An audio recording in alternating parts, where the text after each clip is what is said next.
भक्त आणि देव हे दोघांचं अतूट नातं असतं असं माहिती आहे. भक्तीशिवाय मनुष्य जिवंतच राहू शकत.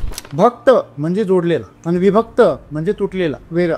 मनुष्य हा प्रकृतीपासून जर तुटला तर तो एक क्षणही जिवंत राहू शकत. जेव्हा आपण या प्रकृतीसोबत जोडलेलो आहोत तेव्हा आपण भक्त आहोत. भक्त असण्याचा साधा सोपा अर्थ आहे. सद्गुरू आम्हाला जसं म्हणतात, भक्तीमध्ये असं सामर्थ्य आहे की तुम्हाला जरी वाट माहीत नसेल तरी सुद्धा तुम्ही ती पार करून जाऊ शकता. तुम्हाला जर जहाज मिळालं तर तुम्ही समुद्र पार करून जाऊ शकता. काय आवड त्याच्यामध्ये? त्या जहाजाबरोबर तुम्ही भक्त व्हा बस.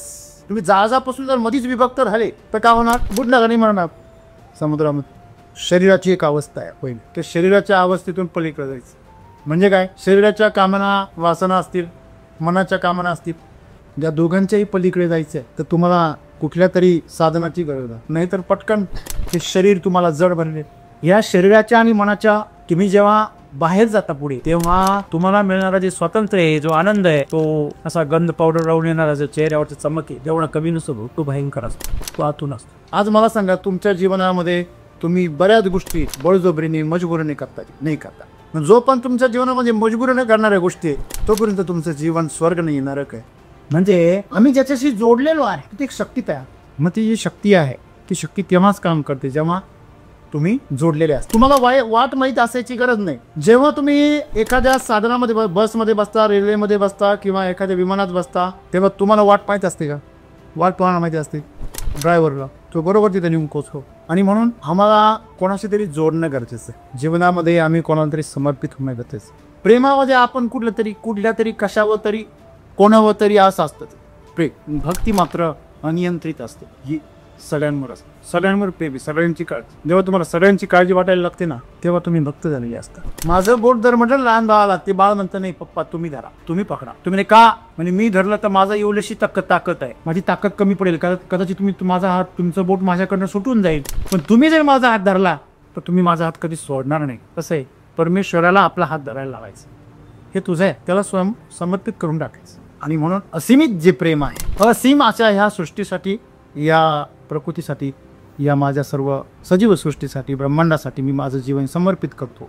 ही बघ, आम्ही लक्षात ठेवायचं जीवनामध्ये की आम्ही जोडायचं कोणाशी आहे. आमच्या आजूबाजूला सगळे काटे आहे पण ते आम्हाला फुलं दिसत आहे. पण तुम्हाला कधी कळेल ते काटे येते? तुम्ही त्याच्यावर पाय ठेवा ना, कळेल तुम्हाला. कसं आहे, भक्त जो पण तुम्ही होत नाही, जोडले जात नाही, तोपर्यंत तुम्हाला त्याचं ज्ञान होत. आणि हे जे अज्ञान आहे, हेच अज्ञान आम्हाला अहंकाराकडे घेऊन जाताना आळसी बनवतं. आज तुम्ही जे वाटलं होतं तुमचं ते भक्तीच्या सामर्थ्यानेच होते, लक्षात ठेवा. पण तुमची भक्ती जी आहे ना, जिथं नाही व्हायला पाहिजे तिथं होते. आणि जिथं तुमची भक्ती असायला पाहिजे तिथं तुम्ही विभक्ता. तुम्ही प्रकृतीपासून दूर चालले, तुम्ही सत्यापासून दूर चालले, तुम्ही सेवेपासून दूर चाललेले. कोणाला सांगा बरं, चला आपण थोडीशी समाजसेवा करू, थोडासा कचरा साफ करू. मी का? म्युन्सिपाल्टी आहे, ग्रामपंचायत आहे, मी का करू? अरे मला स्वर्ग पाहिजे म्हणून आपण करायचा. म्हणजे प्रत्येक जिथे भक्त व्हायला पाहिजे तिथं विभक्त आहे. आणि म्हणून आम्हाला भक्तीची ताकद कधी कळलीच. तर अशा प्रकारे आपण जर ह्या जीवनामध्ये जर जोडलं गेलो तर आमच्यामध्ये आपल्याला कधी कधी वाटतं की असा लुकडासा असं तो माणूस वकील बनलेला आणि धोतर आणि काठी आणि एक चष्मा, अख्खी इंग्रज पळून लावले, एवढी ताकद त्याच्यामध्ये आली कुठून? भक्ती. देशासाठीची जी कोड आहे ती भक्ती होती, म्हणून ती ताकद होती. एवढे क्रांतिकारी वीर आणि यांना फासावर लटकवलं. महात्मा गांधींनी शिक्षा करणं अवघड होतं का? बरोबर. म्हणजे तुमच्यामध्ये काय तयार होते? शक्ती तयार. जर भारताला स्वातंत्र्य मिळून एवढी मोठी शक्ती त्यांनी तयार केली असेल तर आपल्यामध्ये पण अशी शक्ती तयार होईल. तुमच्याकडनं सुद्धा काहीतरी चमत्कारिक असेल जीवनामध्ये घडेल आणि ते घडावं म्हणून सर्वांनी आपण जे काही करतो त्याच्या प्रेमात पडा आणि आपलं जीवन तरुच बी.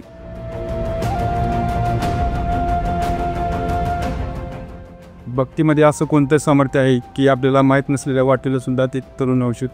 भक्ती फक्त देवाप्रती ऐकून आहे, परंतु ती कामाप्रती कशी कामते. माझा प्रश्न असा आहे सर की आपल्या जर भक्ती म्हटलं की आपल्या सर्वांना एक माहीत असतं की देवाची आराधना करणं किंवा त्याचं नामस्मरण करणं. परंतु सद्गुरू कोणत्या भक्तीबद्दल बोलत आहे की आपण जे दैनंदिन कार्य करतो त्याच्यामध्ये संपूर्ण समर्पण देणं की देवाच्या कार्यामध्ये ती भक्ती. आणि दुसरा प्रश्न असा आहे सर की आपण जर त्या भक्ती म्हटलं की तुमच्यामध्ये संयम, सातत्य आणि श्रद्धा असणं गरजेचं आहे. तर या गोष्टी आपल्याला निवडायच्या तर त्या कशा निवडल्या पाहिजे आपण? मित्र, भक्त आणि देव हे दोघांचं अतूट नातं असतं असं माहिती आहे. आणि ज्यावेळेस आम्ही भक्ताचं नाव येतो तेव्हा नकळत देव त्याच्याबरोबर जोडलेलाच असतो. असंच आमचं आत्तापर्यंत धारणा आहे. म्हणजे देवाशिवाय भक्ताची कल्पनाच करू शकत नाही. परंतु हा जो अर्थ आहे हा फार उथळ आहे. भक्तीशिवाय मनुष्य जिवंतच राहू शकत. भक्त म्हणजे जोडलेला आणि विभक्त म्हणजे तुटलेला, वेगळा. मनुष्य हा प्रकृतीपासून जर तुटला तर तो एक क्षणही जिवंत राहू शकत. श्वास नावाच्या धाग्याने, नाळेने तो ह्या प्रकृतीशी सदैव जोडलेला आहे.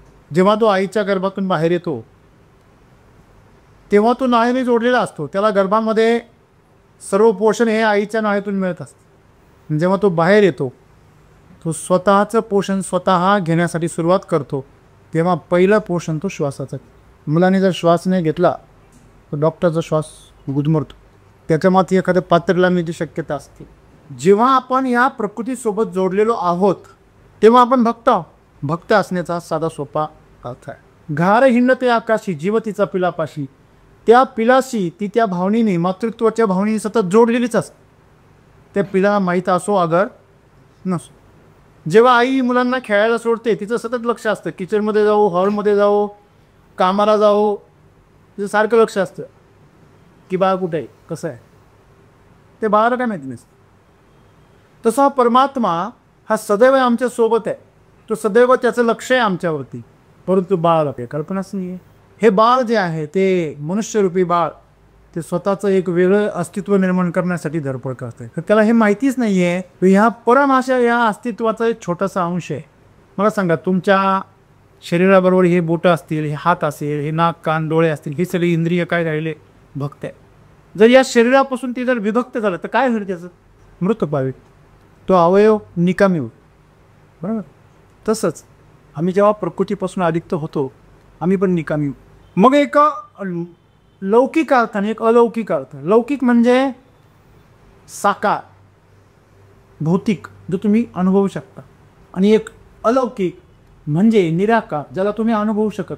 आता जे आम्ही अनुभवतो ते सामान्यपणे तेच आम्ही शिकवतो. जसं एखाद्या लहान मुलाला आम्ही शिकवतो काय, क रे कपाचा. त्याला कपाशिवाय क करणं अवघड आहे. का? कारण त्याला कप माहिती आहे पण त्याला क नाही. मग त्याला कपावरून क शिकवला जाऊ शकतो, क वरून कप नाही शिकवला जाऊ शकतो. म्हणजे मूर्ताकडून अमूर्ताकडे हे जे सूत्र काम करतं, ज्ञानाचं सूत्र आहे हे. मूर्ताकडून अमूर्ताकडे. ज्याने कधी स्वतःची आईच पाहिलेली नाही, लहानपणीच त्याची आई गेलेली आहे, अनाथ आहे, त्याला आई कशी दाखवतो? दुसऱ्याचीच आई तुम्हाला दाखवणार. हे बाळ आहे आणि ही त्याची आई आहे. त्याची आई तुम्ही त्याला दाखवू शकत. मग त्याला प्रतीकाचा वापर केला जातो. मग भक्तीला प्रतीकाचा वापर काय आहे? देव आणि भक्त, गुरु आणि शिष्य. सद्गुरू आम्हाला जसं म्हणतात, भक्तीमध्ये असं सामर्थ्य आहे की तुम्हाला जरी वाट माहीत नसेल तरी सुद्धा तुम्ही ती पार करून जाऊ शकता, करून जाऊ शकता. तुम्हाला जर जहाज मिळालं तर तुम्ही समुद्र पार करून जाऊ शकता. काय अवघड आहे त्याच्यामुळे? त्या जहाजाबरोबर तुम्ही भक्त व्हा बस.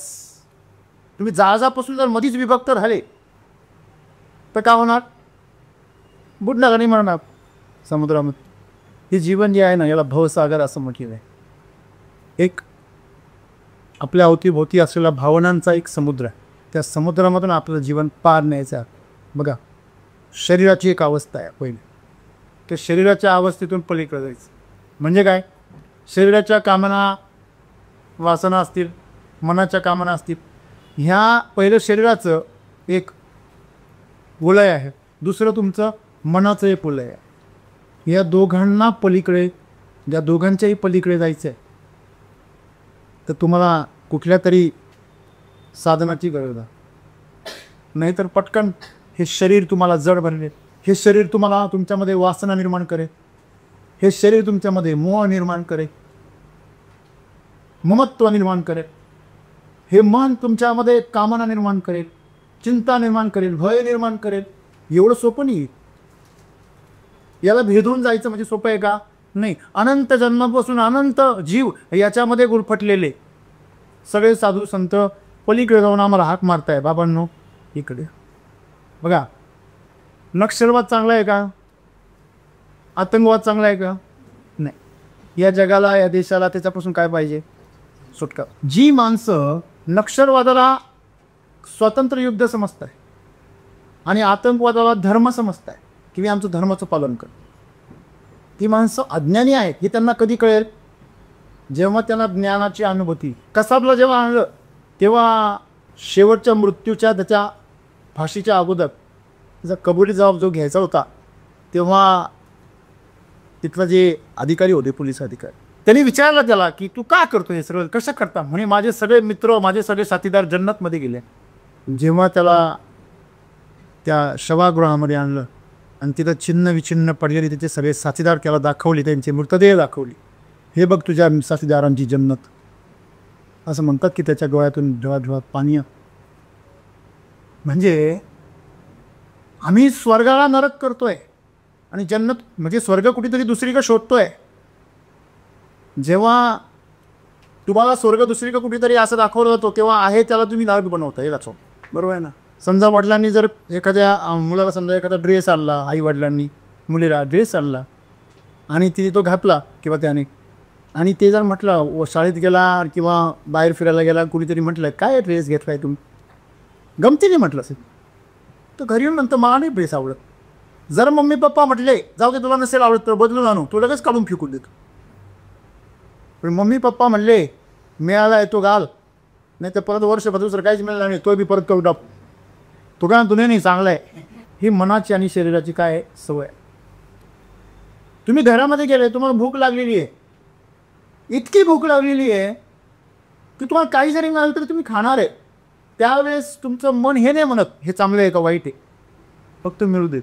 प्रश्न तुम्हाला किती ताण लागलेली आहे आणि तुमच्या मनामध्ये किती उत्सुकता आहे त्याच्यावर सगळं अवलंबून आहे. तुम्हाला जर भूक असेल, तहान असेल तर तुम्ही विचार नाही करणार शुद्ध आहे का, पवित्र आहे का.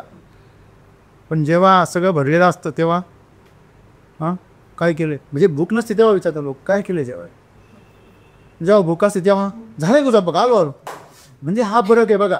म्हणजे तुम्ही प्रतिसाद जो देता तो पण त्याप्रमाणेच असतो. म्हणून जीवनामध्ये आम्हाला जर हा भवसागर तरुण जायचा आहे ना, तर तरुण जाण्यासाठी का बरं तरुण जायचं आहे? या भवसागरामध्ये, या संसारामध्ये शरीराच्या स्तरावर, मनाच्या स्तरावर जगायला काय हरकत आहे? कारण तो आतंकवाद आहे, जड आहे, ते आळशी आहे, शरीर हे आळशी आहे, जड आहे, ते त्याच्यामध्ये जडत्व आहे. त्याला झोपून राहायला आवडतं, त्याला काम कोणाचं शरीर इथे आहे त्याला फार उत्साह येतो काम करायला. कोणाचं मन इथे आहे ज्याला डोकं लावायला आवडतं कामासाठी. तमसात डोकं लावायला तर प्रत्येकाला आवडतं, पण स्वतःचा मुद्दा रेटण्यासाठी तो बरोबर आहे का चुकीचे त्याला पैकी घेणं नसतं. त्याचं काही फारसं त्याला सोयीसुतर नसतं की बाबा हे खरं आहे म्हणून मी पुढे मुद्दा नेला पाहिजे. परंतु जसे राजकारणी लोक जेव्हा निवडणुका येतात आणि जेव्हा आमने सामने येऊन ज्यावेळेस आरोप आणि प्रत्यारोप करतात, त्याच्या फैरी झाडतात, बंदुकीच्या गोळ्यासुद्धा एवढ्या फैरी झाडतात, एवढ्या यांच्या फैरी असतात. ते बघून आमची पण पुढची पिढी काय शिकते की आम्ही पण फक्त समोरच्याला नामोहरण करायचं आहे, शाब्दिक त्याला हरण करायचं आहे, त्याला शाब्दिक युद्धामध्ये हरवायचं आहे, वाघ युद्धामध्ये हरवायचं. मग साम दाम दंड भेद जिंकण्याला महत्त्व येतं, वक्तृत्वाला, तुमच्या ज्ञानाला त्याला काही महत्त्व. आणि मग अशा प्रकारचा समाज फक्त काय करत राहतो, गुरफडत राहतो. तू माझा एक मुद्दा हाणून पाडला का मी तुझा एक हा मुद्दा हाणून पाडणं, परत तू माझा एक हे चालूच आहे. हे युद्ध कधी न संपणार आहे. मग ते शरीराच्या लेवलला म्हणजे देशाच्या पातळीवर असो, कुटुंबाच्या पातळीवर असो, कुठल्याही पातळीवर असो. एक शतकामध्ये हा देश त्याच्यावर कुरघोडी करतो, पुढच्या शतकामध्ये तो देश या देशावर कुरघोडी करतो. काही वर्षांपूर्वी भारताला किती धाकामध्ये ठेवायचे सगळे देश, आता भारताच्या धाकामध्ये का? पूर्वी भारतावर प्रतिबंध घातले जायचे, आता भारत प्रतिबंध घालू शकतो. स्वतःला त्यांनी तेवढं महान बनवलं. मग स्वातंत्र्य एवढं महत्त्वाचं आहे. मग हे जे स्वातंत्र्य आहे, आर्थिक स्वातंत्र्य, सामाजिक स्वातंत्र्य, विकासाचं समृद्धी स्वातंत्र्य, ते आम्हाला काय करतं, मोकळीक देतं. तसं या शरीराच्या आणि मनाच्या तुम्ही जेव्हा बाहेर जाता पुढे, तेव्हा तुम्हाला मिळणारा जे स्वातंत्र्य आहे, जो आनंद आहे, तो असा गंध पावडर लावून येणारा जो चेहऱ्यावरचा चमक आहे जेवढा कमी नसतो तो भयंकर असतो, तो आतून असतो. ते टी व्हीवरती आता एक जाहिरात येते बघा बिस्किटची, ये है नकली मुस्कान, ये ओके असली मुस्कान. जाहिरात काढायची बघा. एअर होस्टेस प्रत्येकाला good morning sir, good morning sir. तिला यातून माहिती आहे आपण स्वतः म्हणायचं. बरं एखादी असते ती मनापासून ना, बस समोरचा जर नकली असेल त्याला ती नकली बी असलीवर जमात असा आहे, जमात नकली झालेली आहे, त्यामुळे त्याला काय म्हणतो, नकली बी त्याला चाकच, नकलीचे नकली हसतं कमी कमी आहे की नाही. माहिती आहे कोणी कोणावर प्रेम करत नाही, तरी आय लव्ह यू म्हटलं का बरोबर. कोणाचीच मॉर्निंग गुड नाही आहे, स्वतःचीच नाही, दुसऱ्याला म्हणतो गुड मॉर्निंग आहे की नाही. मनामध्ये गुड मारीन सर, तोंडामध्ये गुड मॉर्निंग. मनामध्ये एवढी चिड आलेली आहे बॉसची, असं वाटतंय बूट काढा ना असा ठोकून द्यावं, परंतु तोंडावर काय गुड मॉर्निंग सर. भावना वेगळी आहे, कृती वेगळी आहे. मग हे सगळं जीवन आहे आमचं अस्तव्यस्त झालेलं आहे. म्हणून शुक्र आम्हाला म्हणता की आम्हाला ह्या नरकातून पार जायचं. आज मला सांगा, तुमच्या जीवनामध्ये तुम्ही बऱ्याच गोष्टी बळजबरीने मजबुरीने करता नाही करता. दिवसभरामध्ये सकाळी उठल्यामुळे संध्याकाळपर्यंत तुम्ही सगळ्या गोष्टी आनंदाने करता, असं कोण आहे तुमच्यापैकी? मजबुरीने करता असं किती आहे तुमच्या जीवनामध्ये? आहे ना. जो पण तुमच्या जीवनामध्ये मजबुरीने करणाऱ्या गोष्टी आहे, तोपर्यंत तुमचं जीवन स्वर्ग नाही नरक आहे. कुठली गोष्ट आनंदाने करू शकले पाहिजे. तुम्ही म्हणा आता काम काय आनंदाने करायचं भाऊ, मग तिथं भक्ती आहे. भक्ती म्हणजे जोडलं जाणं स्वतःच. बघा, एवढ्या सगळ्या लोकांमध्ये तुमची जर एकाची जर दोस्ती असेल तर त्याच्याविषयी तुम्हाला काळजी वाटते, वाटते की नाही वाटते? त्याचा तुम्हाला आधार वाटतो, त्याच्या तुमच्याकडं बघण्याचा दृष्टिकोन, तुमच्याबरोबर केलेली स्माईल, तुम्हाला त्याने केलं अभिवादन, गुड मॉर्निंग आहे की नाही, आज काय विशेष, आज काय नवीन जेवण केलं का, ह्या सगळ्या गोष्टी चौकशींची आपल्याला काय वाटते? आदर वाटतो, बरं वाटतं. अनोळखी माणसाने किती चौकशी केली तर आपल्या शंका येते, हका चौकशी करू रोवी का काळजी घेऊ झाला हा, काय म्हणणं काय विचारू असं वाटतं, बरोबर आहे. म्हणजे आम्ही ज्याच्याशी जोडलेलो आहे ती एक शक्ती तयार. मग ती जी शक्ती आहे ती शक्ती तेव्हाच काम करते जेव्हा तुम्ही जोडलेले असता. तुम्हाला वाट माहीत असायची गरज नाही. जेव्हा तुम्ही एखाद्या साधनामध्ये बसमध्ये बसता, रेल्वेमध्ये बसता किंवा एखाद्या विमानात बसता, तेव्हा तुम्हाला वाट माहीत असते का? वाट तुम्हाला माहिती असते ड्रायव्हरला, तो बरोबर तिथे नेऊन पोचतो. रिक्षावाला तुम्ही फक्त पत्ता सांगता, तो बरोबर पोच करतो. भक्ती अशी आहे. आणि म्हणून आम्हाला कोणाशी तरी जोडणं गरजेचं आहे. जीवनामध्ये आम्ही कोणाला तरी समर्पित होणं गरजेचं. मग ते कसं समर्पित व्हायचं? स्वतःचा अहंकार सोडून द्यायचा, स्वतःचा मीपणा सोडून द्यायचा, माया मोह सोडून द्यायचा, सगळं सोडून द्यायचं. मग धरायचं काय? धरायचं काहीच नाही. धरण्यासारखं काही नाहीच आहे. ज्यांनी धरलं आहे त्यांना काय मिळालं आहे? बघा, जोडणं वेगळं आणि धरणं वेगळं, कन्फ्युजन करू नका. आपण एखाद्याचा हात धरतो, कायदा आहे तो सकिंग पेस्ट, डाससुद्धा तुमच्या अंगावर किती वेळ बसतो? तो पण बसतो. तो पण तुमच्याशी किती गहरे संबंध जोडतो. तुम्हाला नको आहे तरी पण जोडतो ना. तो पण वेगळा होतो. कधी? जेव्हा त्याचा भागतो तेव्हा बाबा व्याचा वेगळा. ही भक्ती नाही, हे जोडणं आहे. तुम्ही बळजबरीने तर काय केलं आहे? त्याला धरलं आहे. मग जोडणं काय आहे खरं? स्वतःला संपवणं. बघा, प्रेम आपण एकावर करतो. प्रेम आणि भक्ती एकच आहे, काहीच वेगळं नाही. फक्त क्वांटिटीचा फरक आहे, क्वालिटीचा फरक. प्रेमामध्ये आपण कुठल्या तरी कशावर तरी कोणावर तरी असं असतं ते प्रेम. भक्ती मात्र अनियंत्रित असते. ही सगळ्यांवर असते, सगळ्यांवर प्रेम, सगळ्यांची काळजी. जेव्हा तुम्हाला सगळ्यांची काळजी वाटायला लागते ना, तेव्हा तुम्ही भक्त झालेले असता. बघा, एकावर प्रेम केलं तरी एवढी ताकद निर्माण. आम्हाला खरं तर प्रेमच कळत नाही, तेव्हा भक्ती का कळीस? प्रेम म्हणजे हायस्कूल आहे आणि भक्ती म्हणजे PhD आहे. लक्षात घ्या, एवढा फरक. हायस्कूलमध्येच तुम्हाला माहिती आहे खरं गांभीर्य नसतं, पण ज्यावेळेस तुम्ही कॉलेज जाता तेव्हा समोर तुमचं करिअर दिसतं, तेव्हा माणूस गंभीर होतो. कसं होईल? मग हायस्कूलच्या पोराला विचारा पडतो, तुझं कसं होईल विचारा पडतो. ती काय टेन्शन घे, आहे ना मग बी पप्पा आहे, लोड नको. आत्ताच्या पोरांना तर काही काळजीच नाही. आई बापाने तेवढं कमवून ठेवले, पण तुम्ही जर तुमच्या आईवडिलांनी काही कमवलेलं नसेल, तुम्ही नशिबान आहात. पण तुम्हाला हे आता नाही कळायचं, जीवनाच्या अंतिम घडीला कळेल. म्हणजे भक्त हा बिंदास असतो. आईच्या कडेवरचं बाळ जे आहे ते कसं असतं? बिंदास असतं. बापाने जर मुलीचा हात धरलेला असेल, ती मुलगी बिंदास असते. बा त्याला काही देणार, त्याला पुढल्या संकटाची कशाची तमा नाही. त्याला माहिती, माझं बोट जर म्हटलं लहान बाळाला, ते बाळ म्हणतं नाही पप्पा तुम्ही धरा, तुम्ही पकडा. तुम्ही का म्हणजे मी धरलं तर माझा एवढीशी ताकद आहे, माझी ताकद कमी पडेल कदाचित तुम्ही माझा हात तुमचं बोट माझ्याकडनं सुटून जाईल, पण तुम्ही जर माझा हात धरला तर तुम्ही माझा हात कधी सोडणार नाही. कसं आहे, परमेश्वराला आपला हात धरायला लावायचा, हे तुझं आहे, त्याला समर्पित करून टाकायचं. जर मी निरोगी असेल तर तुझाच आहे, मी आजारी असेल तरी तुझाच आहे, मी मजबूत असेल तरी तुझाच आहे, मी कमजोर असेल तरी तुझाच आहे, मी सुंदर असेल तर तुझाच आहे, मी कुरूप असेल तरी तुझाच आहे, हे सगळं तुझंच आहे सगळं. मला सांगा, मडकं एकदम गोल गरगरीत आणि रंगीत असलं तर पाणी थंड होतं, किंवा तिकडून थोडं ओबडधोबड असलं तरी पाणी थंड होतं. अगदी त्याला रंग नाही दिला तरी तिथं पाणी थंड होण्याचा जो गुण आहे तो गुण त्या रंगावर किंवा आकारावर अवलंबून आहे का? नाही, त्याच्या असण्यावर अवलंबून. बरोबर आहे ना? उलट रक्त दिलं माझ्या मते कमी थंड हो. बरोबर आहे. प्रेम असं आहे, तुम्ही प्रेम करण्यासाठी तुम्ही संपण्याची तयारी पाहिजे. प्रेम करण्याची समोरच्याचा काही संबंधच नाही आहे. प्रेमामध्ये तुमचा संबंध आहे, तुम्ही संपायला तयार.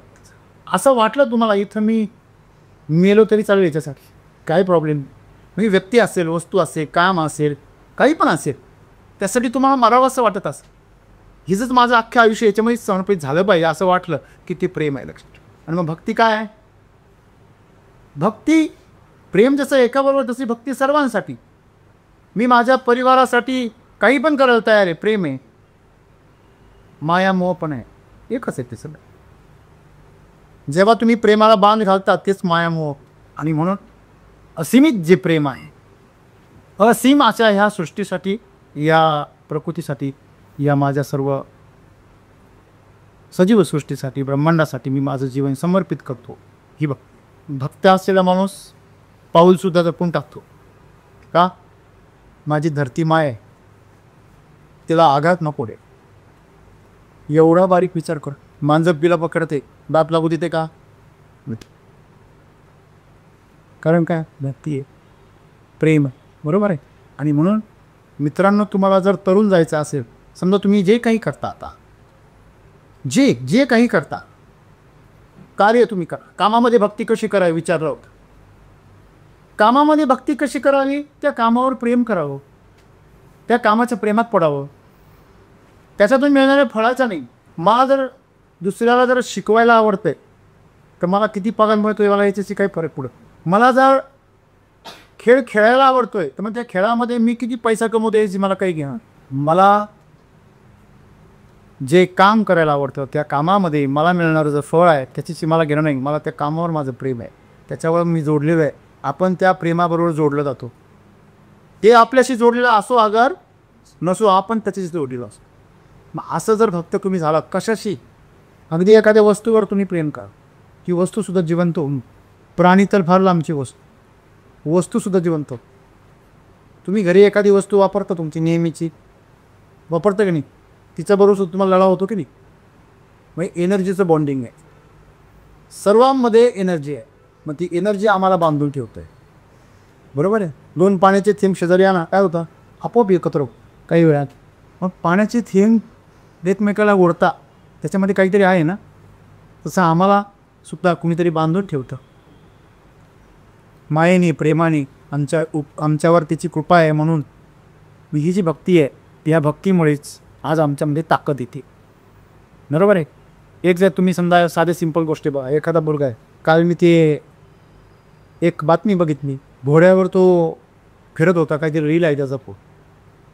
ते डायलॉग आहे त्याच्यामध्ये, आम्ही आमच्या बापाची जेव्हा मजा करतो, तुमच्या बापात दम असेल तुम्ही पण करा ना. कुठली राक्षसी होती? म्हणजे त्यातलं निगेटिव्ह बाजू सोडून द्या. तुम्ही बापाच्या जीवावर मजा कधी करू शकतो? बापाबरोबर जोडलेला असेल तर. बाप गुन्हेगार आहे, पोरगा पण गुन्हेगार आहे, पण तरी प्रेम. लक्षात हां, गुन्हा पण सोबत आणि शिक्षा पण सोबतच भोगेत. दिशा चुकली फक्त, पण प्रेमच आहे. याचं उदात्तीकरण नाही आहे. शूर्पणखेने सुद्धा आपल्या भावांच्या काळजीपोटी लक्ष्मणाला गळला, त्याच्यावर चालवून गेली, माझ्याशी लग्न करणं. बरोबर आहे, त्याच्या गळ्यात पण. मग हे आम्ही समजून घेतलं पाहिजे. ती राक्षसी नाही हे बरोबर आहे, पण तिच्या भावांवर किती प्रेम. आणि त्या रावणाचं आपल्या बहिणीचं किती अभिमान आहे. तुझं नाक कापलं, माझी अख्खी खानदान संपलं तरी चालेल, पण तुझ्या बदला घेतल्याशिवाय राहणार नाही. तो सुद्धा संपला. पण बदला घ्यायचं ते सोडला. कळलं का? म्हणजे ही जी शृंखला आहे त्याच्यामध्ये भक्ती, तुम्ही अगदी राक्षसी वृत्ती जरी पाहिली त्यांच्यासुद्धा एकमेकात काय आहे? भक्ती आहे, प्रेम आहे. लक्षामध्ये मी नेहमी सांगत असतो, किती गुंड असू द्या, किती पण भयानक क्रूर असू द्या, की त्याच्या घरच्या परिवारावरती, मुलांवरती, बायकोवरती प्रेम करतोच ना.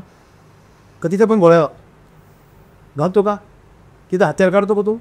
नाही. तिथं त्यांना काय दाखवतो मी? काय बाप आहे तो.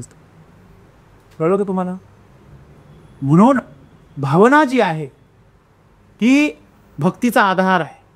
आणि म्हणून तुमच्यामध्ये जर भावना जिवंत असेल, तुम्ही भावनाशील होऊन जर काही करत असाल, तर तुम्ही आपोआप त्याच्याशी भक्त हो. ज्या ज्या ठिकाणी तुमची भावना काय होते? जागृत होते, तुम्ही त्याच्याशी जोडलेला. भावना हा एक डिंक आहे जो तुम्हाला जोडतो. माणसं भावनेनी जेवढी जोडली जातात ना, तेवढी विचारांनी जोडली जात नाही. लक्षात ठेव. विचारांनी जोडलेला माणूस लगेच तुटू शकतो, भावनेने जोडलेला माणूस लवकर तुटत नाही. ते नातं तुटतच नाही, ते तेवढं मजबूत असतं. आणि म्हणून आपण आपल्या कामाशी भावनेने जोडलं पाहिजे. आपण आपल्या सहकार्याशी, आपल्या आजूबाजूच्या सजीव सृष्टीशी आपण कशाने जोडलं पाहिजे? भावनेने जोडलं पाहिजे. सर्वांबरोबर तुम्ही ज्या सर्वांबरोबर भावनेने जोडतात त्यालाच भक्ती असणार. भावनेने जोडलो की आपल्याला दुसऱ्याची काय वाटते? ज्याच्याबरोबर आपण जोडले त्याची काय वाटते? काळजी वाटते. त्याला जरी त्रास झाला तरी त्रास आपल्याला होतो. मग असं कधी तुमच्या बाबतीत होतं का की दुसरं कशाला तरी त्रास झाला आणि तुम्हाला त्रास होतो? होतं ना. हां, काय माझे पैसे चोरीला गेले की मोठा त्रास होतो. आम्ही भावनेने कशाशी जोडलेलो आहे? पैशांशी. आजही आम्ही जोडलेलोच आहे, पण आम्ही पैशांशी जोडलेलो आहे, वासनेशी जोडलेलो आहे, मोहाशी, मायेशी, पदाशी, प्रतिष्ठेशी, मोठेपणाशी, अहंकाराशी, ह्या गोष्टीविषयी आम्ही जोडलेलो आहे. आता मला सांगा, तुम्ही जर तुमच्या अंगाला जर काट्यांचा ड्रेस घातला, तुमच्याजवळ कुठे येईल का? मग हे अहंकार, आळस, अज्ञान, ही प्रतिष्ठा, पैसा, हे सगळे काटेरी मुकुट आहे. पण हे आम्हाला कधी कळतं? रक्तबंबाळ झाल्यावर. मला सांगा, तुमच्या आजूबाजूला सगळे काटे, मग तुम्हाला ते फुलं वाटत आहे. बघा गंमत, फुलावर काटे. बरेच जण फुलं आणता बाजारातून, घरी आल्यावर कळतं जखमी करू राहिले म्हणजे काटेची. आणि काट्यांनी जखमी झालेलं चांगलं, फुलांनी जखमी झाल्यानंतर तुमचं आयुष्य संपलं. कारण काट्यांनी जखमी झालेलं कमीत कमी फुलांची अपेक्षा तरी आहे. चला मी आता हे काटे सोडून दिले आणि फुले गेली, पण जर फुलांनी जखमी झाला त्याचा तर मार्गच संपतो. आलं लक्षामध्ये? आणि म्हणून यांनी लक्षात ठेवायचं जीवनामध्ये काय, की आम्ही जोडायचं कोणाशी आहे. आमच्या आजूबाजूला सगळे काटे आहे, पण ते आम्हाला फुलं दिसत आहे. पण तुम्हाला कधी कळेल ते काटे येते? सांगा बरं मला. तुम्हाला फुलं दिसत आहे, पण ते आहे काटे. कसं कळेल तुम्हाला? हां, तुम्ही त्याच्यावर पाय ठेवा ना, कळेल तुम्हाला. पाय घेवड्यावर कळेल हे काय होते? काटे. त्याला हात दाबून बघा, हात कळून बघा, मग कळेल. कसं आहे, भक्त जो पण तुम्ही होत नाही, जोडले जात नाही, तोपर्यंत तुम्हाला त्याचं ज्ञान होत राईट. आणि हे जे अज्ञान आहे, हेच अज्ञान आम्हाला अहंकाराकडे घेऊन जाताना आळसी बनवतं. आणि म्हणून सद्गुरू असं म्हणता की या, आता मला सांगा, गटारामध्ये एक डुक्कर पडलेलं असतं, ते मस्त आनंद घेत असतं. तुम्ही गटारामध्ये त्या डुकराचा चेहरा बघा, तुम्ही रिलॅक्स असतं ते. तुम्हाला कळते टेन्शनमध्ये आहे का? त्याला कोणती ढकल आहे की तिथे? या डुकराचं सोडा,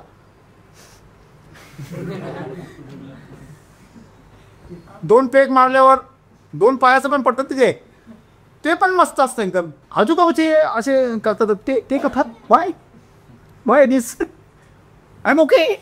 त्याची उतरली की मग त्याला थोडा वास यायला लागतो. आपण कुठे?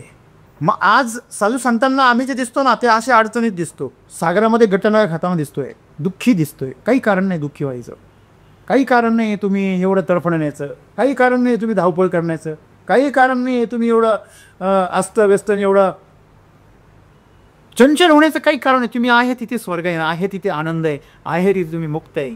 मी असं धरायचं नाही, सोडणं आणि सोडणं. धरलंय तूच, ज्याने धरलंय बघा, आपणच धरायचं दुसऱ्याला, आपणच मिठी मारायची. त्याला म्हणजे सोडणं, तू सोडणं पहिला. व्यसनाला आपण धरतो, काय व्यसन आपल्याला धरतं. आज आपण भक्त आहोत. मला सांगायचं काय तुम्हाला, पण आम्ही जे आम्हाला बुडवतो त्याच्याबरोबर बघत आहोत, मोहाच्या मायेच्या याच्यामध्ये. याच्यातून बाहेर पडायचं ना, तर तुम्हाला खरी भक्ती करावं लागेल, साधनेबरोबर, सत्संगाबरोबर, सद्विचारांबरोबर. बरोबर आहे ना? आणि मग अशी भक्ती तुम्ही जर करायला लागलात, सगळ्यात सोपं सांसारिक मनुष्याला सगळ्यात सोपं जर काय असेल ना, तुम्ही जे काही काम करता त्याच्यावर प्रेम करा. बस एवढं प्रेम करा, त्याच्यामध्ये विसरून जा, तहान भूक सगळं विसरून जा. बघा, कामाशिवाय ते कोणी जगू शकत नाही. तुम्ही जे काही करता त्याच्यावर पूर्ण प्रेम करा, त्याच्यामध्ये स्वतःला समर्पित करून टाका. स्वतः संपलं तरी चालेल, पण मी तेच करत राहील असं जेव्हा तुम्ही कराल ना, तुम्ही कर्मयोगी बना. काय ज्ञानयोगीन भक्तियोगी बनलं पाहिजे. तुम्ही कोणाशीही जोडा, जुडणं म्हणजेच भक्ती आहे. आणि ते तुम्ही जुडले का तुम्हाला आपोआप ज्ञानप्राप्ती होते. वडिलांच्या खांद्यावर कडेवर बसून किती पण पुरातलं पाणी असू द्या, बाळाबरोबर कडेकडे जातं. बरोबर आहे? असं सद्गुरू आम्हाला सांगता का हा भवसागर जर पार करायचा असेल की आम्ही भक्तीत पडलो पाहिजे, आम्ही भक्त असलो पाहिजे. कुणीतरी या जगात असलं पाहिजे, ते म्हटलं पाहिजे आणि या माणसासाठी जगायचं. मी तर लोक म्हणता जिथं हा माणूस असेल तिथं मला जगायचं. काही तर असे म्हणता ह्या जगात मला कुणीच नको, मला मी पण नको. का? तुटला, विभक्त झाला. कळलं ना? सगळ्या जेवढ्या बाबतीत तो भक्त होता ना, पैशाच्या बाबतीत, प्रतिष्ठेच्या बाबतीत, वासनेच्या बाबतीमध्ये, मोहाच्या बाबतीमध्ये, सगळ्या बाबतीमध्ये तो मोहात होता. त्या ठिकाणी फुलांच्या जागी काय निघाले? काटे, आणि रक्तभंबाळ झाला. तो म्हणे हमें तो अपनों में लूका, गैरों में कहा दम था, मेरी किस्ती थी डूबी वहाँ जहाँ पाणी कम. तिथं मरायला गेलो, तिथं सुद्धा पाणी कमीत कमी बुडून मिळत तरी असतो, तिथे पाणी नाही. काय नशीब आहे? नशीब नाही आहे. तू जीवनामध्ये ज्याच्याबरोबर जोडला गेलास की जोडणं तुझं चुकीच्या दिशेने होतं, की तू कधी स्वतः तपासलंच नाही. आणि म्हणून सद्गुरू आम्हाला सांगता की भक्तीमध्ये जे सामर्थ्य आहे, आज तुम्ही जे वाटलं होतं तुमचं ते भक्तीच्या सामर्थ्यानेच होते, लक्षात ठेवा. पण तुमची भक्ती जी आहे ना, जिथं नाही व्हायला पाहिजे तिथं होते, आणि जिथं तुमची भक्ती असायला पाहिजे तिथं तुम्ही विभक्त आहात. तुम्ही प्रकृतीपासून दूर चालले, तुम्ही सत्यापासून दूर चालले, तुम्ही सेवेपासून दूर चाललेले. कोणाला सांगा बरं, चला आपण थोडीशी समाजसेवा करू, थोडासा कचरा साफ करू. मी का? म्युन्सिपाल्टी आहे, ग्रामपंचायत आहे, मी का करू? अरे मला स्वर्ग पाहिजे म्हणून आपण करायचं. आपण खरं बोललं पाहिजे. मी का बोल? मी काय त्याचं काय ठेका घेतलाय खरं बोलायचा? हां, मीच का वाईट हो? यापर्यंत म्हणतो आपण, म्हणतो अरे विरोध करून आपण चला सगळे मिळून, मी का वाईट हो? आहे का नाही असं? म्हणजे प्रत्येक जिथं भक्त व्हायला पाहिजे तिथं विभक्त आहे आम्ही. आणि म्हणून आम्हाला भक्तीची ताकद कधी कळलीच का अशा प्रकारे आपण जर ह्या जीवनामध्ये जर जोडलं गेलो तर आमच्यामध्ये आपल्याला कधी कधी वाटतं की असा लुकडासा असं तो माणूस हां वकील बनलेला, आणि धोतर आणि काठी आणि एक चष्मा, अख्खे इंग्रज पळून लावले, एवढी ताकद त्याच्यामध्ये आली कुठून? भक्ती. देशासाठीची जी कोड आहे ती भक्ती होती, म्हणून ती ताकद होती. एवढे क्रांतिकारी वीर आणि यांना फासावर लटकवलं, महात्मा गांधींनी शिक्षा करणं अवघड होतं का? बरोबर. म्हणजे तुमच्यामध्ये काय तयार होते? शक्ती तयार. जर भारताला स्वातंत्र्य मिळून एवढी मोठी शक्ती त्यांनी तयार केली असेल तर आपल्यामध्ये पण अशी शक्ती तयार होईल. तुमच्याकडनं सुद्धा काहीतरी चमत्कारिक असेल जीवनामध्ये घडेल, आणि ते घडावं म्हणून सर्वांनी आपण जे काही करतो त्याच्या प्रेमात पडा आणि आपलं जीवन करूच बी. धन्यवाद.